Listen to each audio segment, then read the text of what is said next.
क्योंकि बाबा साहेब की शक्ल देखते ही इन्हें बुखार आ जाता है, इनके पेट में दर्द हो जाता है, इन्हें रोटी हजम नहीं होती, इन्हें दस्त लग जाते हैं। क्या भाई कांग्रेसी बड़े गांधीवादी बनते हैं? एक भी कांग्रेसी नहीं बोला कि गांधी की, महात्मा गांधी की मूर्ति को हटा दी। आई जहाँ वीर शिवाजी के नाम पे नौटंकी करते हैं भाजपा वाले, भाई वीर शिवाजी की मूर्ति हटा दी इन्होंने। ये तो ईवीएम मशीन का खेला है जो इतने आ भी गए। अगर बैलेट पेपर से चुनाव होता है 40 सीटें नहीं आ सकती थी इनकी। अयोध्या के लोग की जमीनें छीन ली, किसानों की, मजदूरों की, गरीबों के मकान ढा दिए इन्होंने, हजारों मकान। और ये सरकार जो है ना ध्वस्त हो गई, 6 महीने की सरकार है भाजपा सरकार, ये गिरेगी। अब दलित और पिछड़े पूरे तरीके से जागरूक हो गए इनके कुकर्म देख देख के। ये एकदम ऐसा ध्वस्त करेंगे इनकी ऐसी तैसी कर देंगे इस मोदी की देखो सांस की सांस, अब तो कपड़े भी चेंज नहीं करता। आरक्षण वाले तो मेहनत करते हैं मगर उनको आने नहीं दिया जाता। वहाँ गिने चुने लोग बैठे हैं पाखंडी, इनको मुंह तोड़ जवाब देंगे। बाबा साहेब की मूर्ति वहाँ भव्य लगवाएंगे हम, चाहे कुछ हो जाए। अभी आप सभी को पता है कुछ समय पहले की बात है जब बाबा साहब का जो स्टैचू है वो संसद भवन से हटा दिया गया है, जिसको लेकर देश में तमाम जगह प्रदर्शन भी हुए। हाल ही में जंतर मंतर पर भी बहुजन समाज के लोगों ने पहुंचकर प्रदर्शन किया है। अभी हमारे साथ क्रांतिकारी नंदा भाई राजपूत मोनी से बातचीत करते हैं। बाबा साहब का स्टैचू क्यों हटाया गया है, इनकी लोगों की मानसिकता क्या है। नंदा भाई मुझे आप एक बार बताइए, जैसे बाबा साहब का स्टैचू हटा है, हालांकि कुछ नेताओं ने संसद भवन में बात तो की है, इन लोगों के कानों पर जूर रहेंगे कि नहीं रहेंगे इस बात को लेकर? देखिए, मनुवादी मानसिकता के लोग हैं और बाबा साहेब से तो वैसे ही परेशान रहते हैं, इनके पेट में दर्द रहता है। बाबा साहेब की मूर्ति लगवाई थी वहाँ पूर्व प्रधानमंत्री बीपी सिंह ने, समझे। उसके बाद भारत रत्न भी दिया जनता दल सरकार ने। और इन्हें ये परेशानी और मंडल कमीशन की रिपोर्ट को आगे लेकर आरक्षण नीति को आगे लेके आए बीपी सिंह। तो उन्हीं की आरक्षण नीति को, जो आरक्षण मिल रहा था दलितों को, पिछड़ों को या अल्पसंख्यकों को जो हिस्सेदारी देने की बात हुई, तो इसी ने भाजपा सरकार ने उनसे समर्थन वापस लिया था। तो कौन थे वो लोग, पिछड़े या दलित या ये लोग कौन, ये हिंदू नहीं थे क्या? तो ये सोचने का विषय है। तो ये नौटंकी कर रखी है, इन्हें पसंद नहीं है। क्योंकि बाबा साहेब की शक्ल देखते ही इन्हें बुखार आ जाता है, इनके पेट में दर्द हो जाता है, इन्हें रोटी हजम नहीं होती, इन्हें दस्त लग जाते हैं। तो इन्होंने कहा यार कब तक हजम करें। तो जो प्रांगण जो था, जो तुम्हारे संसद भवन के प्रांगण के बिल्कुल सामने थी, तो उससे परेशान होकर इन्होंने नया संसद बनाया कि ताकि ये प्रांगण जो है ना इसके सामने ना पड़े। उसी मूर्ति से परेशान होकर उन्होंने उसे हटाने के लिए तो संसद बना दिया। अब संसद बना दिया तो कह रहे उसको, संसद को तोड़ेंगे पुराने वाले को भी। तो मूर्ति भी हटाई वहाँ से, तोड़ी। और एक मूर्ति नहीं, उसके साथ औरों का भी सहारा लिया। वो किसका? महात्मा गांधी की मूर्ति का, वीर शिवाजी की मूर्ति का, ज्योतिबा फूले का भी वहाँ मूर्ति थी, उनको भी साफ किया इन्होंने। तो उनकी मूर्ति का लिया। और जबकि कांग्रेसी भी नहीं कोई बोला। क्या भाई कांग्रेसी बड़े गांधीवादी बनते हैं? एक भी कांग्रेसी नहीं बोला कि गांधी की, महात्मा गांधी की मूर्ति को हटा दी। और यही भाजपा ही चिल्लाते थे। तो वीर शिवाजी, छत्रपति शिवाजी के लिए कोई नहीं चिल्लाया।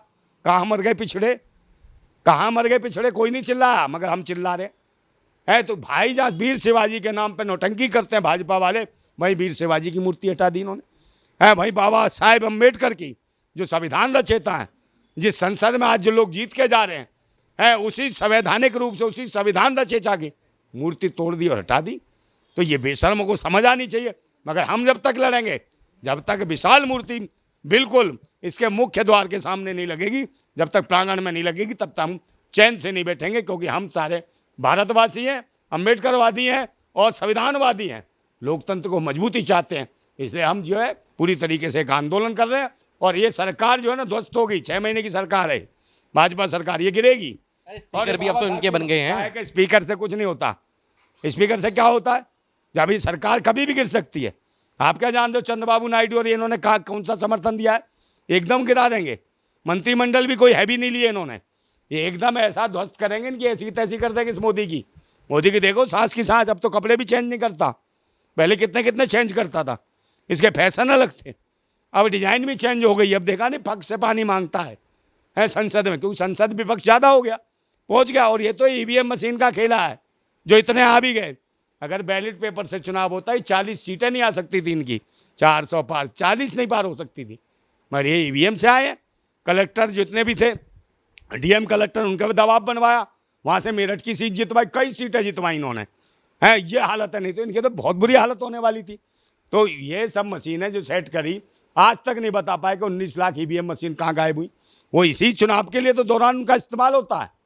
19-20 लाख इन मशीनों का अपने सेट कर देते हैं, वाली हटाते हैं, सेट करके रख देते हैं अंदर। तो यही तो हेर बदल होता है। जब तो इन्होंने कितने चरणों में चुनाव करवाया है, दूसरे चरणों में दूसरी चीज़ छोड़ दी इन्होंने, और वहाँ जो है मशीनें गायब करते रहे। तो इनका काम ये है। तो इसीलिए हम चाहते हैं कि मशीन जो है ख़त्म होनी चाहिए, ईवीएम मशीन, बैलेट पेपर से चुनाव होना चाहिए, तब लोकतंत्र सही मायने में बहाल होगा। क्या भाजपा संविधान को मानती है? नहीं मानती, बिल्कुल वो मानती तो समझती ना, जब तो उन्होंने कहा 400 पार संविधान का ख़त्म कर देंगे, हम संविधान बदल देंगे। और यही हुआ कि अयोध्या में क्या हुआ, फिर अयोध्या में हरवा दिया ना वहाँ ने, समझे। जहाँ जो अयोध्या के नाम पे सोच रहे थे कि हम बहुत बड़ा तूफान मचा देंगे, अयोध्या वासियों ने हरवा दिया, क्योंकि अयोध्या के लोगों की ज़मीनें छीन ली, किसानों की, मजदूरों की, गरीबों के मकान ढा दिए इन्होंने, हजारों मकान, और अपने कारपेट जगत के अपने चमचों को, चिल्लर खटमलों को, दुकान चलाने उनको ज़बरदस्ती बैठाने का काम किया, उनके मकान, उनके घर तोड़ दिए और ज़मीनें हथियाने का काम किया। यही वजह थी कि अयोध्या वासियों ने इनके मुंह पे ऐसा थूका, कहते 400 पार, समझे, तुम्हारा भ्रष्टाचार नहीं चलेगा, और इनको हरवा दिया भाजपा के लल्लू सिंह को। वो कह रहा था हम ये संविधान बदल देंगे 400 पार करने के बाद, इसको ही बदल दिया वहाँ के लोगों ने। तो इनकी स्थितियाँ खराब हो रही हैं, और बहुजन समाज के लोग जागते जा रहे हैं, भारतीय समाज के लोग जागते जा रहे हैं, और ये छोड़ेंगे नहीं।